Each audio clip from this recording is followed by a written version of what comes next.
Iz otvorenog studija Europskog parlamenta u Briselu dobrodošli u novo izdanje emisije Iz srca Europe. Francuska nakon prvog kruga predsjedničkih izbora, Velika Britanija pred prijevremenim izborima, Turska nakon referenduma i kako Hrvatska može uspjeti u utrci za agenciju za lijekove koja se mora seliti iz Londona i možda dođe u Zagreb ili neki drugi hrvatski grad. O ovim temama i otvorenim pitanjima razgovaramo sa hrvatskim zastupnicima u Europskom parlamentu. Danas su s nama u studiju Dubravka Šuica, Željana Zovko, Davor Škrlec i dopisnik Jutarnjeg lista Augustin Palakoj. Dobrodošli i hvala što ste se odazvali pozivu. Krenimo redom. Nakon prvog kruga predsjedničkih izbora u Francuskoj s jedne strane je laknulo svima da u drugi krug nisu ušli predstavnici i ekstremne desnice i ekstremne ljevice, ali to je bilo itekako moguće. Kakve su vaše reakcije na rezultate, prije svega na činjenicu da po prvi puta u drugom krugu Pete Francuske republike neće biti predstavnika niti lijevog, niti desnog centra, gospođo Šuica? U svakom slučaju ja sam osobno zadovoljna rezultatima izbora iz razloga što je bilo različitih interpretacija i projekcija i svakako mi je drago da nije pobijedila desnica, da je Macron ipak osvojio većinu i ja predviđam njegovu većinu i u drugom krugu. Naravno da bi mi bilo drago da su pobijedili republikanci i da je njihov kandidat dobio većinu, međutim to nije bilo realno iščitavajući ankete i sve one događaje i afere koje su prethodile ovim izborima.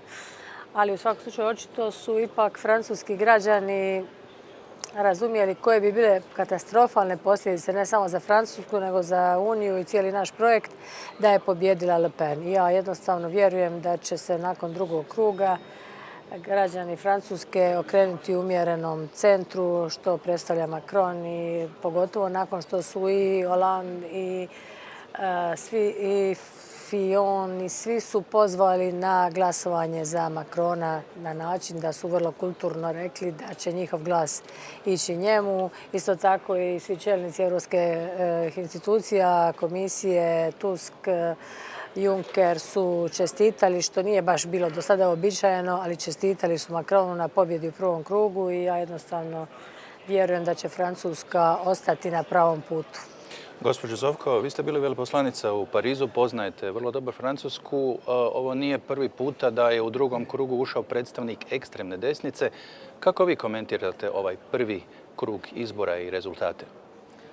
Evo, mene na neki način raduje što Marine Le Pen nije dobila kao njen otac 2002. godine kada je ušao u drugi krug sa Jacquesom Chiracom. Znači, ona je dobila manji procenat glasova nego on, što znači da prema nekim pokazateljima i uprkos Brexitu, uprkos terorizmu, uprkos svemu onome nije uspjela ostvariti taj rezultat. Prema tome, rezultati su ohrabrujući. Izgledno je da gospodin Macron bi trebao dobiti potporu sada već bivši, on je dobio potporu sada već bivših kandidata i nadam se da u cilju očuvanja demokracije u Francuskoj i očuvanja Evropske unije da će razum predvladati i da će se sada Francuska još jednom ujediniti oko ovog kandidata koji jeste kandidat po nekim pokazateljima neuobičajen. On predstavlja se da je anti-establishment, međutim on je bio dio establishmenta. Mislim, ne smijemo zaboraviti da on bio i ministar u bivšoj vladi. Znači, meni je žao što su republikanci na neki način razjedinjeni u ovaj put i zašto nisu imali svog kandidata jer on su ipak Evropska pučka stranka, ali nadamo se da će se nakon ovoga osvojiti dobre rezultate, da će imati jednu solidnu vladu i da će zajedno sa Macronom imati jednu stabilnu Francusku koja je neophodna za stabilnu Evropsku uniju. Gospodine Škrlec, imali smo 11 kandidata, imali smo vrlo visoku izlaznost od oko 80% u prvom krugu, imali smo vrlo intenzivnu predizbornu kampanju koja zapravo nije bila do sada poznata za prvi krug na predsjedničkim izborima. Što vi iz svega toga iščitavate za jednu Francusku gdje, čuli smo, Marine Le Pen ipak dobila manje glasova svog oca prije 13-14 godina? Koje su vaše analize? Rekao bih ovako da zapravo ono što je Macron izjavio, ja mislim sad nakon ovog prvog kruga izbora, to je da ako bude izabran za predsjednika Francuske, da će zapravo pokrenuti nove pregovore oko institucionalnog okvira kako bi Europska unija trebala izgledati u budućnosti. I mislim da je zapravo poslao jasnu poruku i Briselu, ali ja bih rekao i drugom važnom igraču u Europskoj uniji, a to je Njemačka, da zapravo nakon što se dogode ovi svi izbori kroz ovu godinu, krenući od toga da je Nizozemska pokazala zapravo put prema Europskoj uniji i da će vjerojatno Francuska pokazati put prema Europskoj uniji, da trebamo ići na ja bih rekao, redizajn Europske unije koji bi trebao biti više u interesu građana, bar se ja tako osnovno nadam da bi taj redizajn trebao ići u tom smjeru. Augustin Palakoj, vi ste ovdje dugogodišnji dopisnik, pratili ste čitav niz predsjedničkih i parlamentarnih izbora i u Francuskoj. Kakav je vaš komentar nakon prvog kruga? Pa ovi izbori su posebni, ne samo zbog Francuske, nego zbog općeg stanja u svijetu. Nikada nije bilo tako ludih lidera u svijetu kao što ih je danas, tako kontroverznih i opasnih, rekao bi. I takvi se pojavljuju i u Europskoj uniji. Europskoj uniji svakako treba jedna Francuska koja ima vlast sa jasnom vizijom i o Francuskoj i o Europskoj uniji. Bez obzira što je slab što se tiče potpore struktura u Francuskoj, Macron je jedini koji je imao takvu viziju. Ne bi se složio da su ohrabrujući rezultati, jer ipak je preko 40% Francuza glasalo za kandidate koji su protiv NATO-a, protiv Europske unije, proruski, neki hoće bolje odnose sa Venezuelom i Kubom i tako dalje. Dodajmo glasovima gospođe Le Pen i glasove koje je dobio kandidat krajnje ljevice Mélenchon i dođemo preko 40%. Oni imaju isti stav o NATO-u i Europskoj uniji. Znači, Francuska van NATO-a, referendum o izlasku iz eurozone i iz Europske unije. A takvi kandidati su dobrodošli bili za rusku vlast. S druge strane, nemojmo zaboraviti da je kandidat republikanaca, gospodin Fillon, imao proruske stavove. Tako da se slažem i sa kolegama koji kažu da je jedan od gubitnika na ovih izborima možda i ruski predsjednik Putin. Jer je, eto, Macron jedini koji nije imao proruski stav od svih kandidata koji su imali šanse ući u drugi krug. Naravno, očekujem da će Francuska nakon ovih izbora, ovisno o izborima poslije za Skupštinu koji slijede nakon toga, imati jasnu viziju da zajedno sa saveznicima radi u Europskoj uniji za jačanje Europske unije, jer ipak, bez obzira na sve, imamo pozitivne trendove od predsjedničkih izbora u Austriji, gdje za dlaku nije uspio pobijediti kandidat krajnje desnice, izbore u Nizozemskoj i sad ove u Francuskoj, tako da se može ipak Brexit iskoristiti za jačanje jezgra Europske unije i da Europska unija ide dalje. Što onda zapravo u Europi i francuske građane čeka nas u drugom krugu predsjedničkih izbora? Je li Macron može računati na sigurnu pobjedu ili treba biti još oprezan s prognozama, gospođo Šuica? Pa uvijek treba biti oprezan u politici, nikad ne znate što će se dogoditi. Međutim, sve ukazuje na to da će ipak Macron pobijediti, ali slažem se sa ovim što je rekao gospodin Palokaj da će parlamentarni izbori koji će uslijediti početkom lipnja biti još važniji, koji će zapravo učvrstiti njegovu, nadam se, vlast i pokazati stvarno kojim smjerom ide Francuska. U svakom slučaju, mislim da je dobra ova analiza nakon Austrije, Nizozemske i Francuske i svega onoga o čemu promišljamo u posljednje vrijeme, zapravo o smjeru kojim bi Europska unija trebala ići, sve stranke, pa i naša Europska pučka stranka.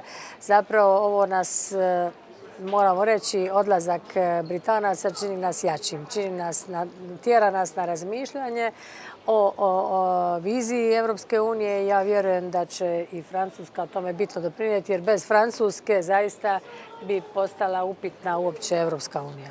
I time iz Francuske idemo u Veliku Britaniju gdje je premijerka May dobila potporu za održavanje prijevremenih parlamentarnih izbora. Koji je zapravo razlog za takvu odluku britanske premijerke? Kupovanje vremena, jačanje vlastite pozicije za pregovore u Brexitu ili nešto treće, gospođo Zovko? Gospođa May u stvari iskoristila najpovoljniji trenutak za konzervativnu stranku, znači za nju samu, jer ima vrlo slabu opoziciju. Znači ona zna u ovom trenutku ide na na krilima pobjede svoje i Brexita i zna da u ovom trenutku nema nikakve izglede da laboristička vlada dobije na ovim izborima, tako da će imati jednu sigurnu pobjedu i do 2022. godine neometanu vladavinu. Tako ovi izbori nisu ništa neočekivani. Gospodine Škrlec, izbori za mjesec i pol dana u Velikoj Britaniji znači li to da će se Brexit još neko vrijeme odgoditi? Neki govore umjesto 2, čak 4 godine da će to trajati. Mislim da sve oko Brexita još u velikoj magli, da niko zapravo ne zna točno kako će to izgledati i koliko dugo će trajati. Dakle, postoji definitivna želja, barem od strane Europskog parlamenta, koliko je i zadnji puta na plenarnoj sjednici bilo i govora, dakle i od Verhofstadta koji je ispred Europskog parlamenta izabran za pregovaranje i glavnog pregovarača Europske komisije, dakle da sve skupa završi do 3. mjeseca 2019. godine, znači prije izbora za Europski parlament. I mislim da će Europska unija, odnosno Brisel, inzistirati upravo na takvim rokovima, neovisno o tome što se događa u Velikoj Britaniji. Definitivno s ovim potezom premijerka May pokušava zapravo ojačati svoju poziciju. Ja bih tu rekao kao da uči od Vučića u Srbiji. Dakle, da bira dobar trenutak kada zapravo može raspisati prijevremene izbore i osigurati si još dodatni dio da bude na vlasti jer njezin glavni izgovor je bio sa time da ne želi dovesti Veliku Britaniju u poziciju da u tom trenutku kada bi se trebao dogoditi konačno izlazak iz Velike Britanije, da se događaju i parlamentarni izbor Velike Britanije. Dakle, na prvi pogled može biti vrlo jasan razlog za političku stabilnost, ali moramo znati da se zapravo u Velikoj Britaniji događa jedna čudna stvar koju ćemo se vjerojatno osvrnuti i za turski referendum, a to je da je vrlo mali postotak bio za nešto iznad 50% i da se u cijeloj ovoj tranziciji u potpunosti zanemaruje ona druga polovica koja je bila isto blizu 50%, koja je bila protiv izlaska Velike Britanije iz Europske unije. Dakle, tih 50% građana trenutačno kao da ne postoji u Velikoj Britaniji, kao da se njih ništa ne pita. A znamo da je to glavnina bila, znači, London, razvijeni dijelovi Velike Britanije, Škotska i Sjeverna Irska. I May očito i sa time pokušava malo odgoditi referendum u Škotskoj, izjašnjavanje Sjeverne Irske. Dakle, vidimo da su tu, ja bih rekao, razne strateške igre u pitanju. Gospođo Šuica, može li Europska unija uopće sebi dopustiti, njezini čelnici, da Britanci sada stišavaju, usporavaju tempo Brexita? Mislim da to Europska unija neće dopustiti. Iz perspektive gospođe May je logično da je sada raspisala izbore i uopće se ne čudim takvoj njeznoj odluci. Ona sebi produljuje mandat, ali ja sam uvjerena da Europska unija i parlament i komisija i vijeće da ćemo ustrajati na tome da se pregovori završe do ožujka 2019. a u osvit novih europskih izbora. I ne vjerujem da uopće će se dopustiti. O tome smo i više puta čuli govoriti i gospodina Junckera i Tuska i naše pregovarače. Ja vjerujem da se takvo nešto neće dogoditi. Kad govorite o drugoj polovici birača, na radost našu ili nažalost demokracija, definicija je jedan glas više i toga se moramo držati. Iako, kad već govorimo o tome da njih nitko ništa ne pita, evo prilike, dakle, izbori u Velikoj Britaniji, pa neka se građani Velike Britanije izjasne drugačije. Znači, neka glasuju protiv konzervativne stranke i dokažu da su oni bili ta većina ili da su bili pogriješili ili da je referendum bio loše pripremljen ili da nije bilo dobro pitanje. Znači, imaju građani Velike Britanije priliku se izjasniti sada drugačije. Međutim, nisam sigurna da će se tako nešto dogoditi. Iz Velike Britanije idemo u Tursku da ipak odradimo i tu temu koju smo najavili. Dakle, nakon referenduma i najave predsjednika Erdogana o uvođenju smrtne kazne, koje bi bile posljedice za odnose EU-Turske i uopće za budućnost pristupnih pregovora s ovom zemljom, kakve reakcije očekujete i nakon referenduma u Bosni i Hercegovini, posebice kod Bošnjaka i njihovog političkog vodstva? Gospođo Zovko.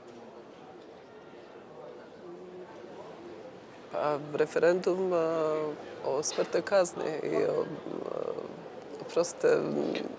Dakle, kakve reakcije nakon referenduma u Turskoj očekujete u Bosni i Hercegovini i ako se provede referendum o smrtnoj kazni, je li to onda definitivno kraj pristupnih pregovora s Turskom? Pa to je kraj pristupnih pregovora s Turskom što se tiče Evropske unije u svakom slučaju. A kakve reakcije Bošnjaci će pokazati prema tome, to ovisi o njima. Ne mislim da će biti pristalice, ali ne mogu govoriti u ime Bošnjaka, pošto ja apsolutno ne predstavljam taj narod, tako da ne znam, ne mogu da procijenim koje će reakcije biti u tom smislu. Gospođo Šuica, je li to definitivno sada kraj pristupnih pregovora s Turskom i treba li sada biti pošten i otvoren prema Turskoj i turskom vodstvu reći ovaj model je odradio svoje, nije prikladan, treba se okrenuti nekom novom modelu s turskom vezom između Turske i Europske unije? Čuli ste ovih dana glavnog tajnika Vijeća Europe, gospodina Jaglanda, koji je rekao da smrtna kazna i takvo kršenje ljudskih prava ne spada u Europsku uniju, niti u Europu u cjelini, niti u Europsku uniju. Prema tome, to je evidentno. Međutim, isto tako morate znati da imamo odnose s Turskom koji su vrlo važni. Imamo taj sporazum o zadržavanju izbjeglica i ja vjerujem da će se još uvijek tu razgovarati, bez obzira što je ovaj referendum zaista pokazao da Turci, nažalost, podržavaju takav diktatorski autokratski sustav, što je gotovo nečuveno i još mi je enigmatičnije i nemam odgovor na to pitanje koje ćete vjerojatno postaviti. Zašto su Turci koji žive u slobodnom demokratskom svijetu, posebice u Njemačkoj i ovdje u europskim zemljama, mahom glasovali za Erdogana? Meni je to jednostavno gotovo pa neobjašnjivo. Neki kažu jer su to manje, nisu intelektualci, jer su to... Ja nemam odgovor na takvo pitanje i baš bih voljela čuti možda od vas, gospodine Palaka, što vi mislite, koji je razlog bio da su Turci koji uživaju ovdje demokratska prava glasovali suprotno od toga? Pa čujem od kolega da inače dijaspora je malo više nacionalistički nastrojana od svojih sugrađana koji su ostali u svojim državama. Znači, možda pokušavaju činjenicu što su napustili državu nadoknaditi nekim pojačanim patriotskim osjećajima. Drugo, istina je, kažu kolege i turski novinari, da su većina koji su u Njemačkoj i Belgiji i Nizozemskoj došli iz ruralnih područja iz Turske, a ruralna područja i u Turskoj su glasali za Erdogana. Za razliku od njih, primjerice kažu da su sa gotovo 80% Turci u Americi i Kanadi glasali protiv Erdogana, tako da je to. Naravno, to govori o razini njihove integracije u društvima u kojima su došli. Ali ja mislim da bi se ovaj referendum mogao iskoristiti kao povod sa obiju strana, i od strane Europske unije ili od strane Turske ili zajedno, za odustajanje od cilja punopravnog članstva Turske u EU, u što više nitko ne vjeruje. Nije EU iskrena kada nudi pregovore o članstvu i kada kaže da se oni nastavljaju, niti je Turska, vidimo, iskrena kada se zalaže za reforme kojima bi postigla te europske standarde koji su potrebni za članstvo. Tako da se ovo može iskoristiti kao trenutak istine, da se jednom to razjasni i odustane od punopravnog članstva. Imamo samog povjerenika za pregovore o proširenju, Johannesa Hahna, koji je jučer izjavio da treba naći novi model suradnje s Turskom. Znači, čak i on, sad da li je on govorio kao austrijski političar, a znamo da u Austriji su gotovo svi političari protiv punopravnog članstva Turske, ili je govorio kao član komisije, to ćemo vidjeti. Ali zapravo, znate i sami iz IPP-a, gospođa Šuica i gospođa Zovko znaju da u IPP-u većina misle da se Turskoj već sad treba reći da ne može biti nikada punopravna članica. Ako možemo još dodati podatak, zanimljiva su 3 zemlje gdje je jako malo turskih građana izašlo i dalo svoju potporu Erdoganu. To su nordijske zemlje Danska i Švedska i jedna Švicarska gdje je izlaznost, odnosno onih koji su birali u korist Erdogana, bila oko 20 do 30%, dok u svim ostalim zemljama je bilo daleko iznad 50, 60, 70, u Belgiji čak skoro 80%. Gospodine Škrlec, što vi predviđate, kako će izgledati skora, bliska budućnost EU odnosa i Turske? Ja bih se prvo osvrnuo na ovo kako je dijaspora glasala. Dakle, svega 30% Turaka koji su imali pravo glasa u članicama Europske unije izašlo na izbore. Dakle, vidimo da je jedan veliki dio ostao nezainteresiran, odnosno nije htio u tome sudjelovati. Ja bih čak bio slobodan tumačiti da možda ovi koji izašli su zapravo izašli iz protesta kako su Nizozemska i Njemačka recimo reagirale prema službenim ministrima koji su došli promovirati zapravo taj referendum. Čini mi se da EU neće imati hrabrosti poduzeti prvi korak, upravo zbog izbjeglica. Ali da će Erdogan iskoristiti da nešto napravi slično možda kao što napravio Island. Da će raspisati drugi referendum o tome da se izjasne građani Turske oko toga da li žele članstvo u EU. I upravo će htjeti kroz taj referendum dokazati da zapravo Turska ne pripada, odnosno da pripada Europi, ali da želi imati nekakve posebne odnose. Time će malo olakšati Europskoj uniji vjerojatno odluku, jer će doći sa strane Turske ta inicijativa, ali vidjet ćemo zapravo što će donijeti budućnost ovoga. Ali sam referendum je zapravo bio organiziran da i Erdogan je to promovirao, da on želi zapravo Tursku svesti na američku demokraciju, odnosno da predsjednik ima velike ovlasti. Ali ono što su mnogi upozorili, da trenutačno zapravo u Turskoj, dakle kad se gleda njezina ustavotvorna organizacija, ne postoje elementi sudske vlasti koje postoje u Americi koje ograničavaju američkog predsjednika, što smo sad zapravo svjedoci da kada predsjednik Trump nešto pokušava, da zapravo nailazi na tu barijeru, znači sudske vlasti koja brine zapravo i štiti američku demokraciju. Dakle, Turska ima još dosta zapravo da uspostavi upravo takav poredak kao što recimo ima Amerika koje se oni očito žele na neki način preslikavati u svoju situaciju. Ali slažem se da će ovo što se događa u Turskoj imati velike utjecaje na Balkan i u Bosni, i u Makedoniji, na Kosovu i u Albaniji. Pratit ćemo naravno intenzivno stanje u Turskoj i među turskom dijasporom u Europi i za kraj kratko ćemo analizirati utrku za agenciju za lijekove koja se seli iz Velike Britanije u jedan od gradova 27 zemalja članica. To je vrlo vruća tema i vodi se pravi mali rat u lobiranju. Lobiraju mnoge članice, stoga pitanje svima. Kakve su šanse Hrvatske da dobije ovu atraktivnu agenciju i što u tome, dakle u lobiranju, možete učiniti vi, hrvatski zastupnici u Europskom parlamentu, ali i svi ostali čimbenici, mediji, nevladine organizacije itd. Gospođo Šuica. U svakom slučaju bilo bi nam drago kad bi Hrvatska mogla dobiti sjedište jedne takve agencije i na tome radi i naša vlada i naš premijer, kao što je nedavno i sam rekao. Međutim, puno je tu uvjeta da bi došlo do takve jedne agencije. Vi znate da su mnoge države imenovali već povjerenike ili čak ministre koji su imaju isključivu nadležnost lobiranja za sjedište jedne takve agencije. Za Hrvatsku bi to značilo puno. Ta agencija ima ogroman budžet, oko 300 milijuna eura, ima 890 zaposlenih, ima vrlo velike prednosti. To bi za Hrvatsku bilo savršeno, bez obzira bili ona bila u Zagrebu ili nekom drugom gradu. Međutim, u ovom trenutku zaista mi je teško reći. O tome će odlučivati vijeće, o tome će odlučivati predsjednici vlada, odnosno država.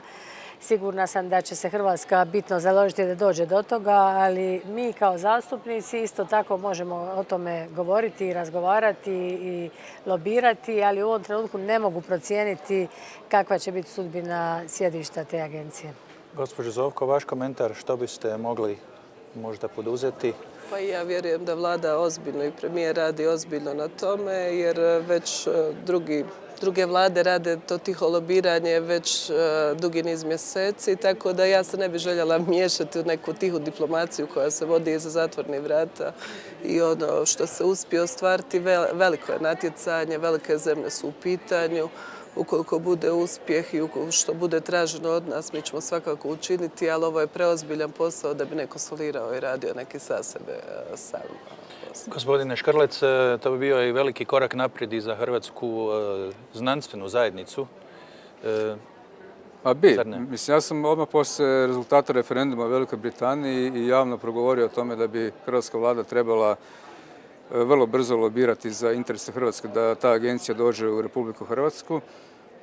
Ja sam organizirao i ovdje sastanak sa povjerenikom Mimicom i našim veleposlanikom Škrabalom oko toga da se na neki način organizirano lobistički nastupi prema komisiji. Znam da je povjerenik Mimica, ja bih rekao, odradio jedan dio posla što se tiče komisije. Dakle, upoznaje odgovarajućeg povjerenika o tome, ali već prije nego što smo zapravo krenuli tada u to, već su bile tada Danska, mislim Nizozemska, dakle 3 države su već tada bile odmah progovorile oko toga da bi htjele tu agenciju kod sebe i naši argumenti kako je Hrvatska jedna od 4 države članice koja nema niti jednu agenciju nisu baš toliko jaki, jer da bi zapravo to dobili mi moramo pokazati koje su sve komparativne prednosti Hrvatske da ona to dobije.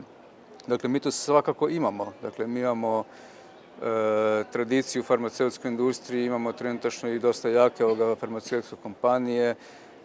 Dakle, mogli bi zapravo, što se tiče tog znanstvenog, istraživačkog i stručnog dijela, ja bih rekao, dokazati da jednom takvom analizom mi smo dapače, znači ta država članica koja bi baš bila odgovarajuća za takvu agenciju, ali moramo takvu analizu kvalitetno napraviti i predočiti komisiji, pretpostavljamo ili onome ko će donositi odluku.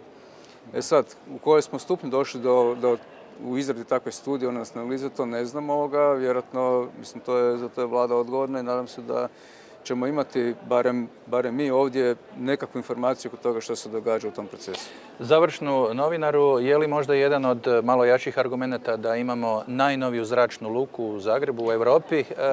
Augustin Palokaj. Pa nije. Mislim da se Hrvatska ne spominje među favoritima, ali to ne znači da se ne mora natjecati. Mislim da se mora natjecati i lobirati snažno. Ako ne dobije ovu agenciju, onda u buduće može kao argument tražiti. Mi smo tražili nekoliko, nešto će na kraju dobiti. Ali mislim da će oko ove agencije ipak prednost imati gradovi koji su nešto bliže Briselu i Strasbourgu i Luksemburgu nego Hrvatska. I još ako budu ovakve kontrole na granicama, onda se Zagreb čini predalekim. I ovim nešto malo manje pozitivnim riječima stigli smo do kraja današnje emisije iz Srca Europe.